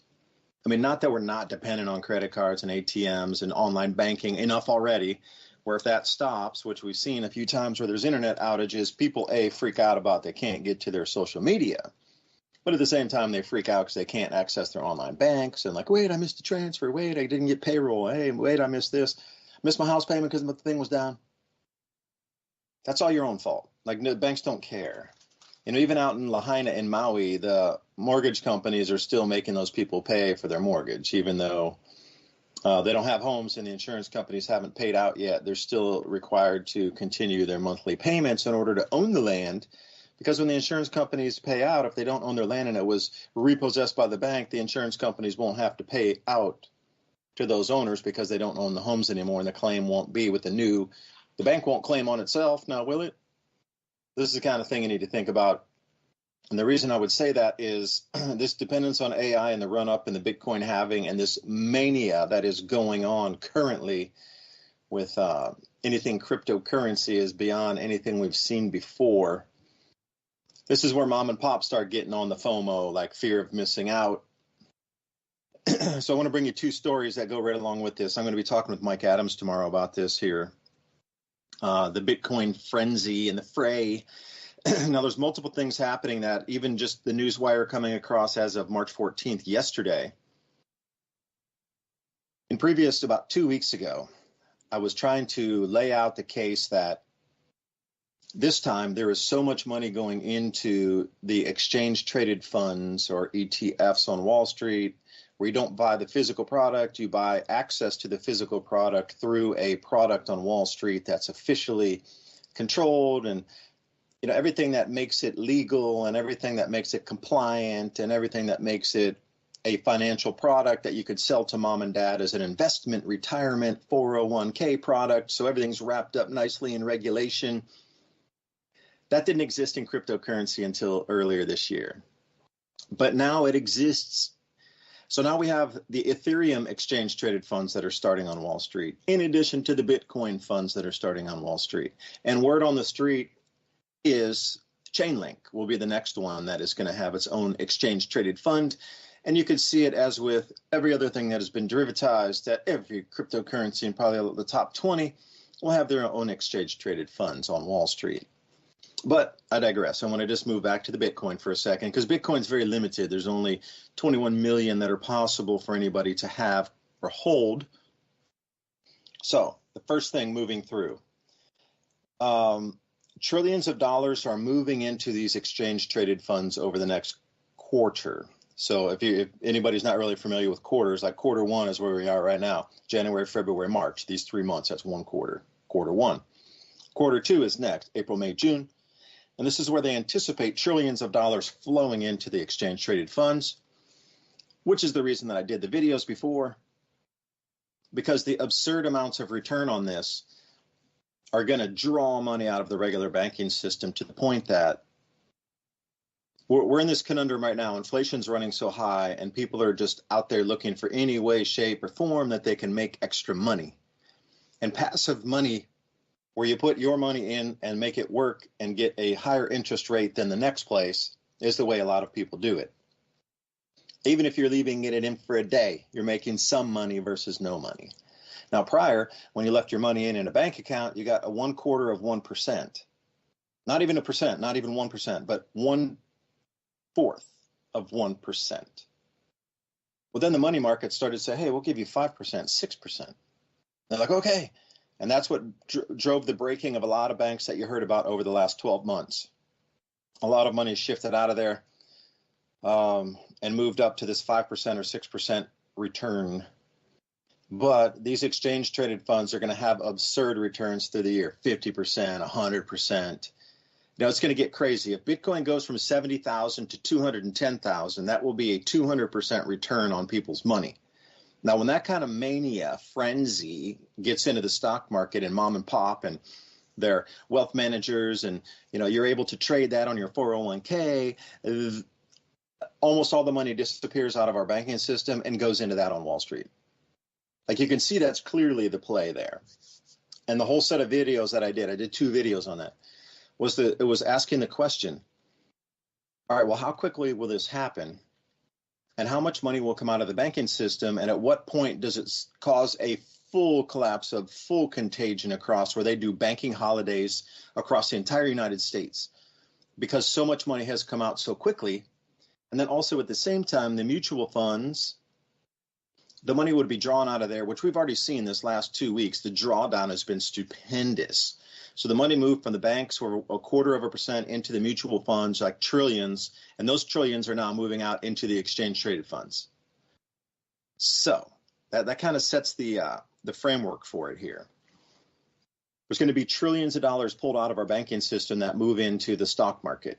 And how will that leave the rest of our banking system? Well, again, point the blame at the greedy human that they caused the collapse. And that's where we would sit with that. But we just see this article come out yesterday here off Zero Hedge. Bitcoin has 6 months until ETF liquidity crisis. Now, in English, it says we have 6 months until there's not enough Bitcoin to supply for Wall Street, is what that means translated. So what does that mean for the rest of us? Well, they say there's going to be a sell-side liquidity crisis. Like me or Ransom or anybody out there, if you have a Bitcoin and you don't want to sell it, there's going to be a bank that will pay anything to get that. Because when they have it, they're going to be able to leverage that and get more people in on their exchange traded fund product. But they have to have what they call the underlier, which is the physical thing, the physical product. Now, before it might have been gold. You have to have this many kilos of gold before you can offer a gold exchange traded fund. There has to be something physical behind it. And I know there's no physical Bitcoin, but they have to have those Bitcoin in a cold wallet in storage somewhere. So if anybody's going to do an audit, see, this is the easiest thing to audit ever because the blockchain is a public ledger. Like you either know that the exchange traded funds have it or they don't have it. Because America hasn't audited our gold supply since what, the 1960s sometime, or 1970s, excuse me. Like we really don't even know. They say there's 8,000 tons, but it hasn't been audited even once since that time. So do we really know there's 8,000 tons of gold in American reserves or not? We don't know. But for sure with Bitcoin or any cryptocurrency, it's on the blockchain. You can trace it. So you know JP Morgan's Bitcoin exchange traded fund has this many, absolutely, because you just follow chain analysis and boom, you see where it moves along the stream of information flow and it's public. Very hard to mask that. And they also want it on the chain to show that it's there, to draw you in, because more Bitcoin in a fund is more stability. All right. But we're going to run into this wall in about 6 months here. And who was that on-chain analysis guy here? Crypto Quant. His name is Ki Young Ju. He's a CEO. They do on-chain analysis and they kind of follow crypto around and they see where it moves, where it's flowing. And they call it what kind of wallet is that? Oh, an acquisition wallet. All they do is buy and they never sell. So most people that have crypto, they're buying it and selling it a lot of times. But acquisition wallets it's 100% buy and they're just holding it. So those are the new players coming in to start their exchange traded fund. And this one here, this is the JP Morgan exchange traded fund, was the most successful ETF launch in history.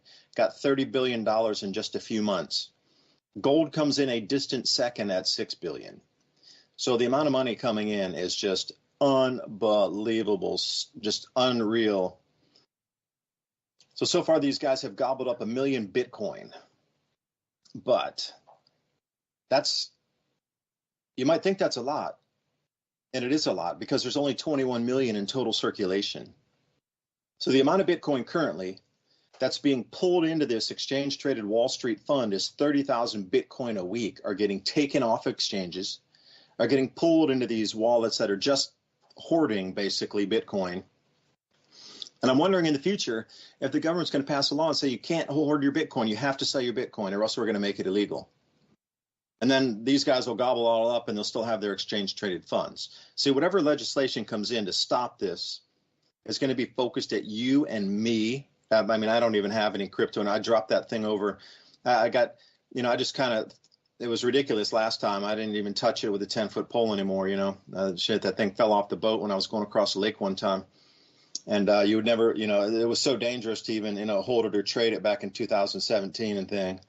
Sheesh. Oh, yeah. I'm not even, don't want to touch that again. But at this rate, we'll see the sell side liquidity crisis in 6 months. So if they're pulling 30,000 Bitcoin a week, okay, do the math on that. So 6 times 4 is 24. They're trying to pull in another 1 million Bitcoin off the exchanges. There's just not that much to go around. This is when they'll hit the tipping point here, 1.4 million Bitcoin, and then it is, according to chain analysis, the end of the road for the consolidators.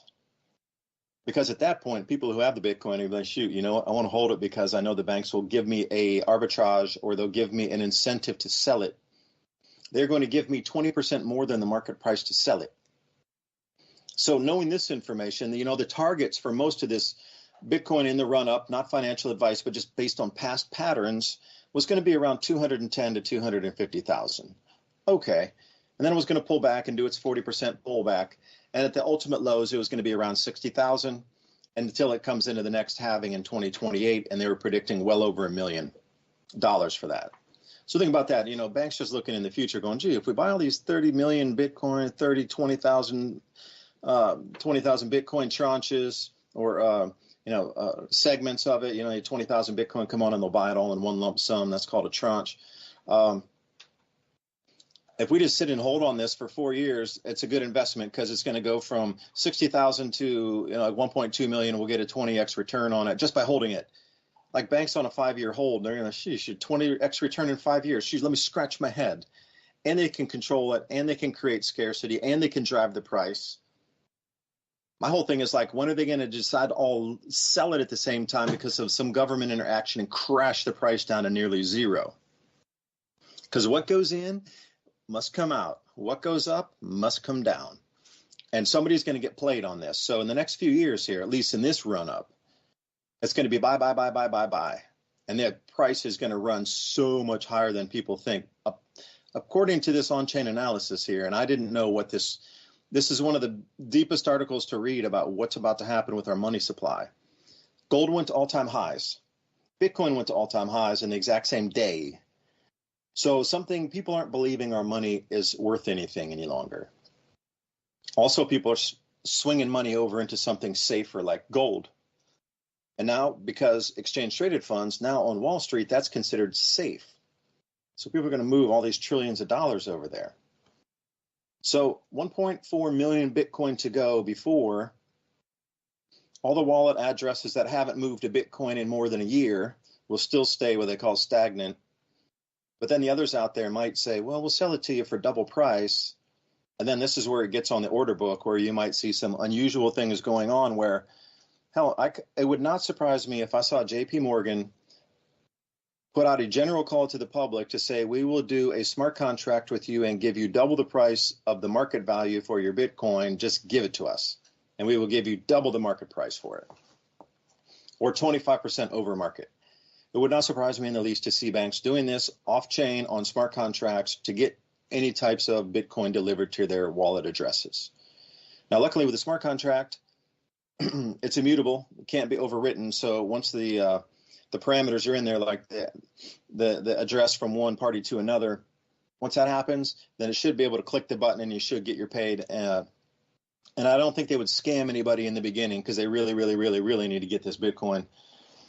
But what happens, let's say, in 2027,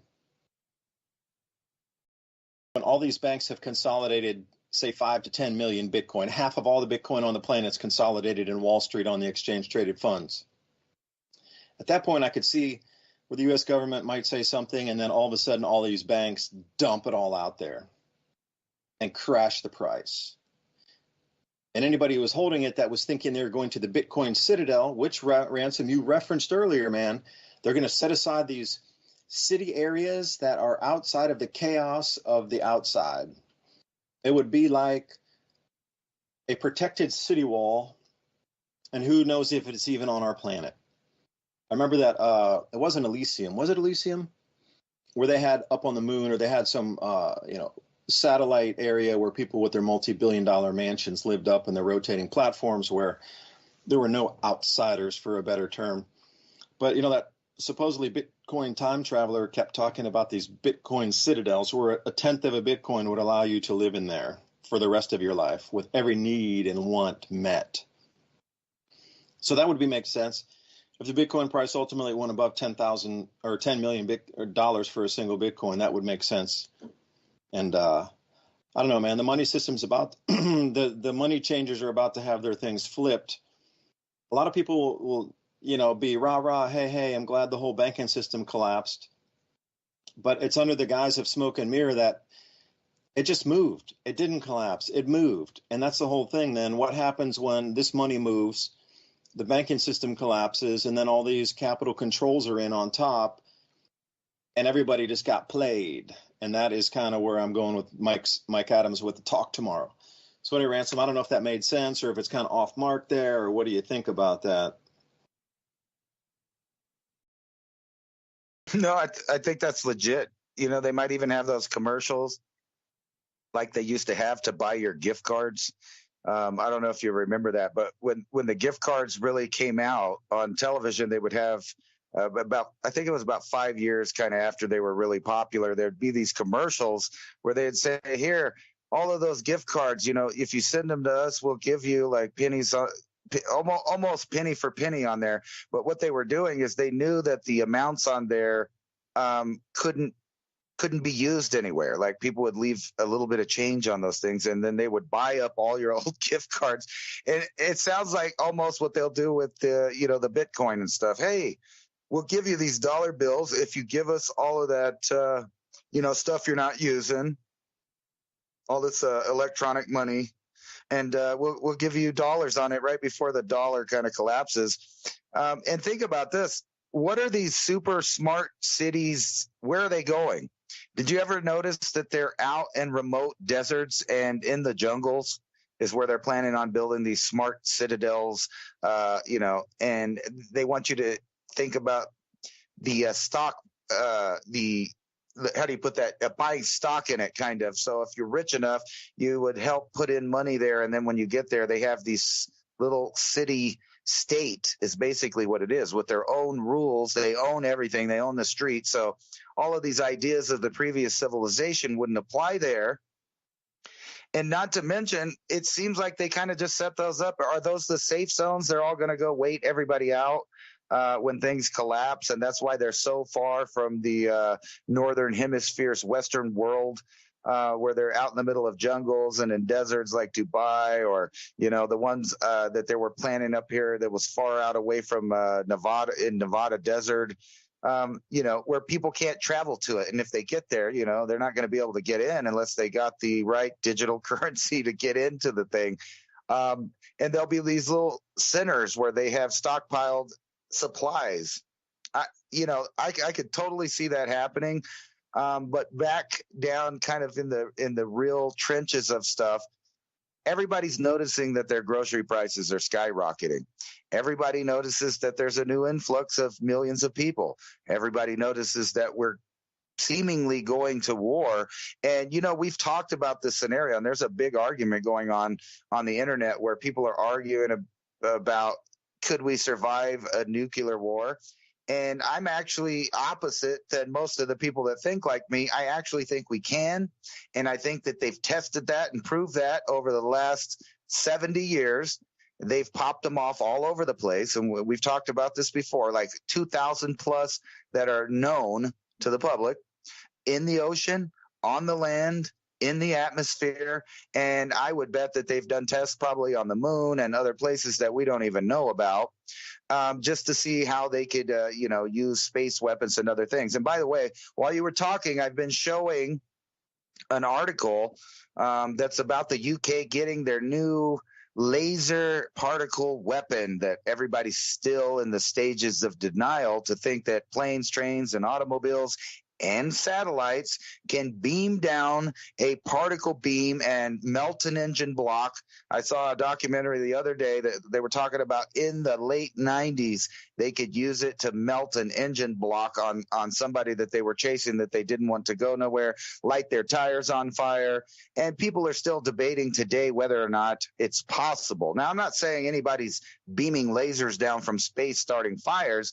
I'm saying it's completely plausible. And not only that, the technology is being rolled out, just like I said it would for the past 5 years, onto the battlefield. And now countries are buying them up. So we're talking about particle weapons that will zap down drones, airplanes, whatever you want. It can also, it can also be used to eradicate invasive species.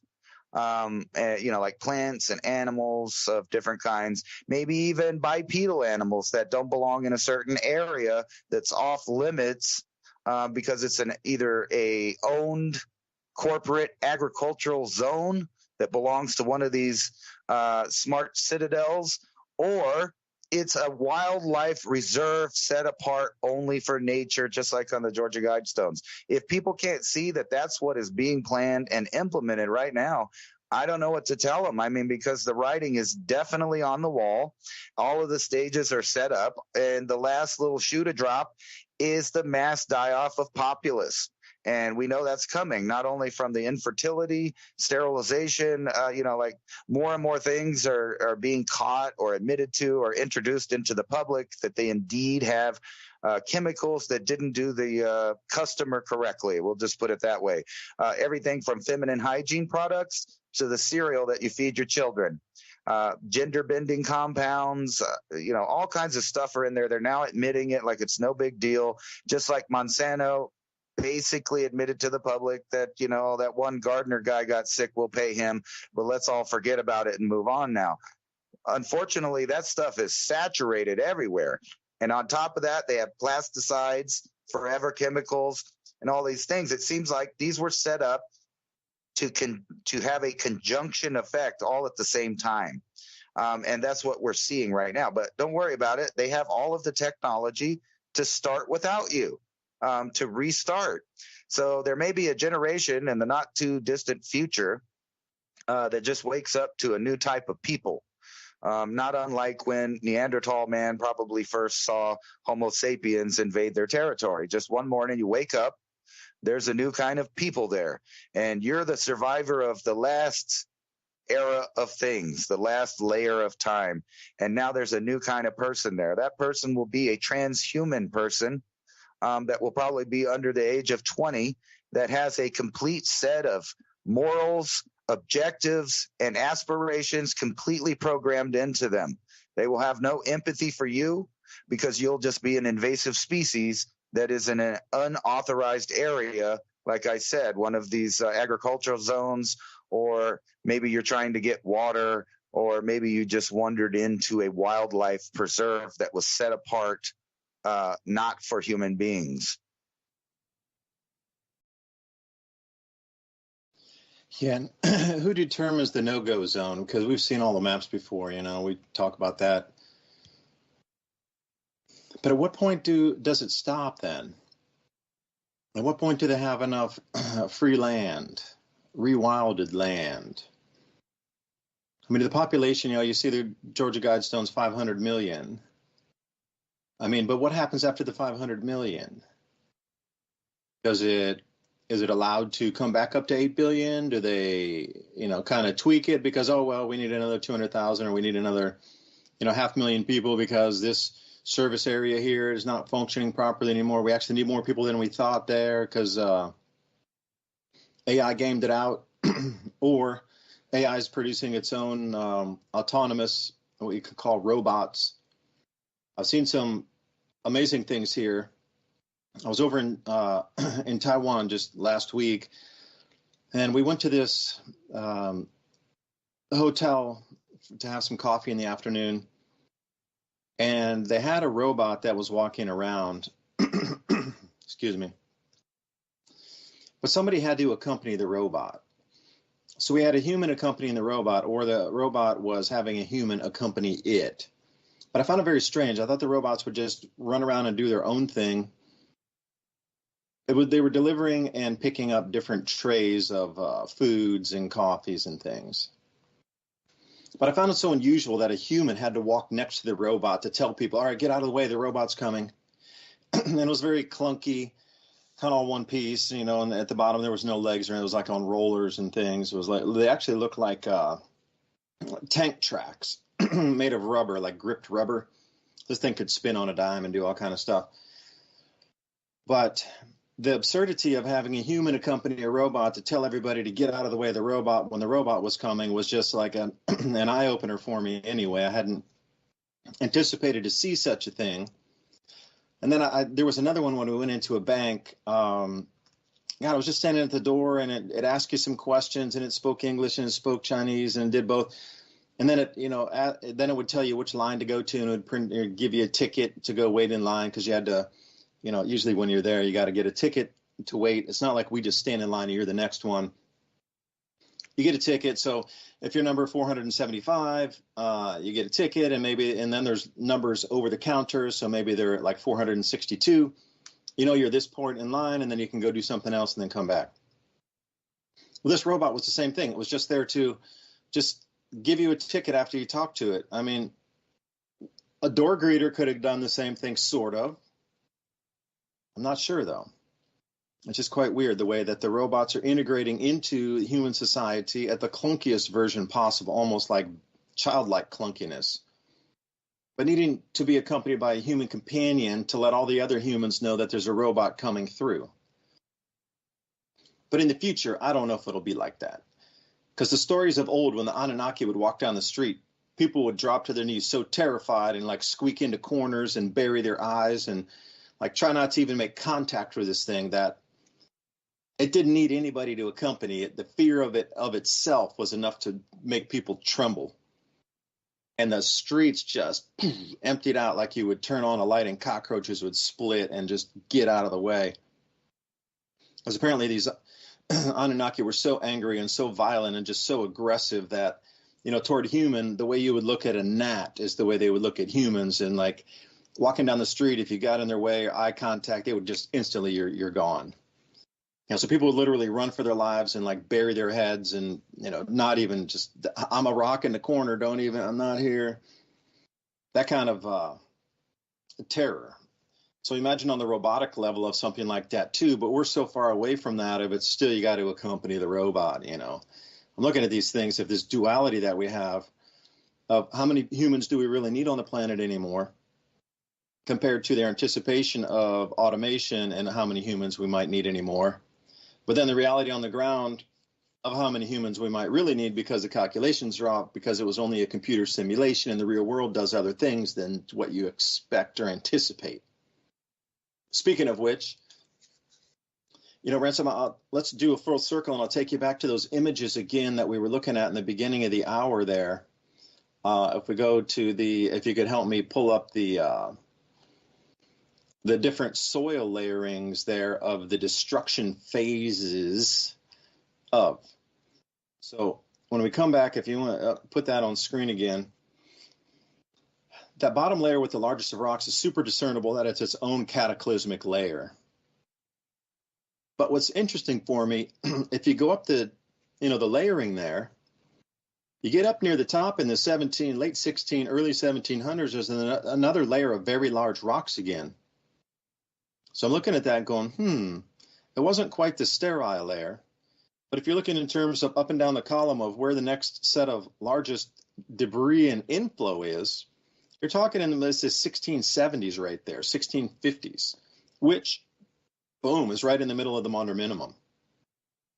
So for me, it does seem that even looking, the earth is telling us that something is here. So would it not make sense if those with the hidden knowledge understand the cycles, they understand the intensity of the cycle, would it not almost be a psychological operation to put up the Georgia Guidestones to say that there'd be 500 million people, when in reality they just knew the cycle was coming back and the earth would take its carrying capacity down to around 500 million people? And they were just overriding the natural cycle, giving you advanced warning of some other type of inbound cycle cataclysm here is going to take the population down. We've already mapped it out. We know when it's going to occur. We need to change the society greatly because we need to get ready. And I'm talking on the government. So we need to get ready. We need to get all these resources so we, as the governments, can survive and the elite can survive. And we get, like you talked about, these citadel places where there's stockpiles of supplies and everything. But look what's happening around the world. It's almost as if this is happening and the excuses are being given and this distractions are in place for you of any opposition in thought. If you disagree with what's going on, and really what's going on is a resupply plan to the elite and governments to keep this continuity of government going on. Raising prices, things disappearing, culture falling apart. But if you start to criticize any of it, and what I think it's directly going to be going to is, so far they've kind of morphed society and you can't criticize this, you can't criticize that, into when systems break down totally, you're not going to be able to criticize those that are running the systems because, and I'm not talking government, I'm talking about places like Boeing and places like DHL and different rail lines that are operating across the United States and Canada and the world in general, Eurostar. You can't criticize that because they crashed, their tunnel flooded because this idiot left it open, right? You're not even going to be able to criticize the downfall of the supply chain because of those that were put in positions of higher, just stuck there because they had to be stuck there because of certain percentages. You're not going to be able to criticize that because that will then fall into this category of, and you fill in your adjective there of whatever term of service that might break. You can already see it. They're plain as day. Everything's about to go haywire. And you're not going to be able to blame anything because they're of this type of position placed there just because they had to have that position filled.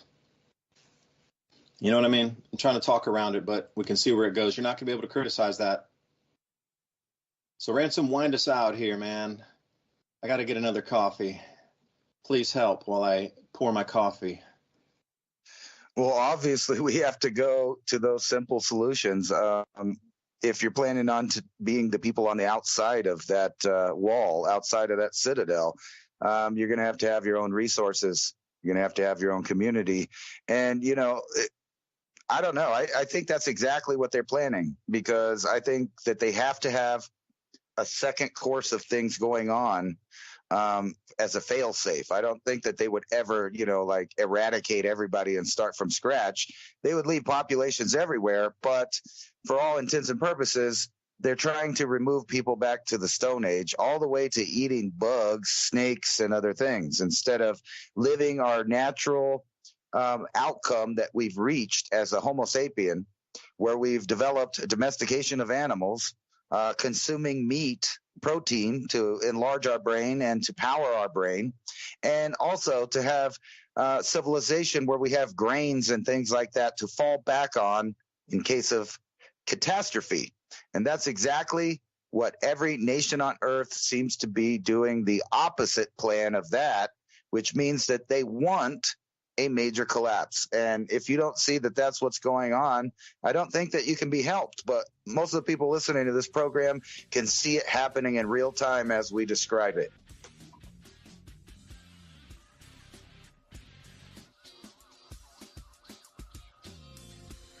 So that means you're on your own for your preparations. So prep it nice, prep it long, and get ready to implement it. Until next week, David DuByne right here with Ransom Godwin signing off. Hope you have a productive week. Talk to you next time. For now.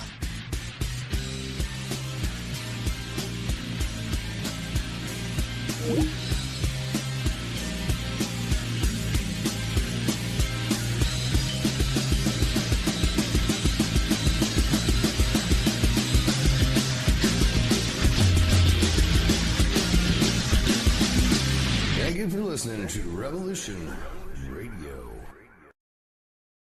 Just under 1,500 years ago, something terrifying happened to the world's climate, something nobody could understand. The sun began to go dark. Rain the color of blood poured from the skies. Clouds of fine dust enveloped the earth. Winter gripped the land for 2 years. Then came drought, famine, plague, and death. Whole cities were wiped out. Civilizations crumbled, and nobody knew what had happened. It was a catastrophe that affected millions and millions of people all around the world. But what was it? A catastrophic climatic event buried in the heart of the Dark Ages. This mid-6th century catastrophe was the most important date in the history of the past 2,000 years. This event created the world we live in today. Something far removed from the minds of everyday peoples of our modern times, unbeknownst to most, the catastrophe could at any time happen again.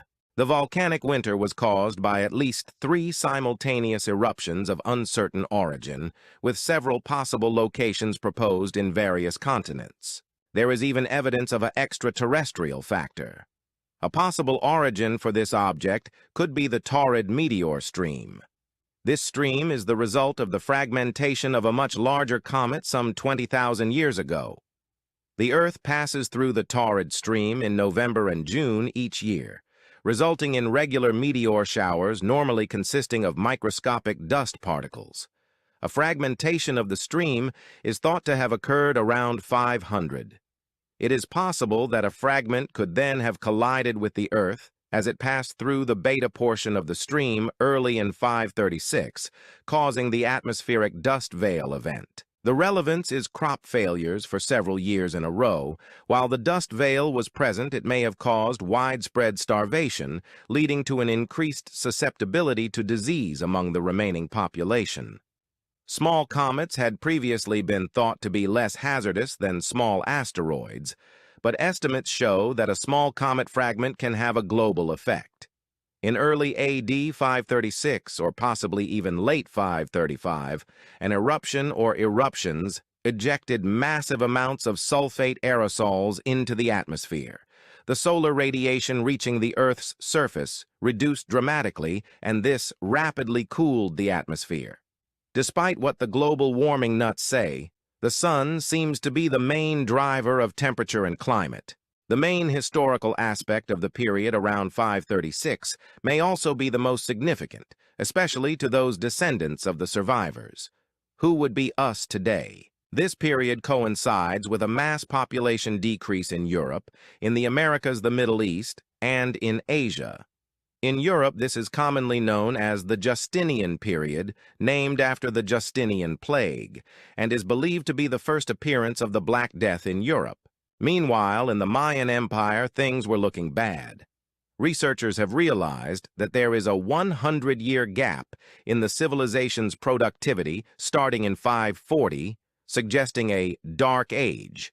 The civilization experienced mass crop failure, which led to disease, starvation, and likely internal strife. People evacuated cities in and around present-day El Salvador.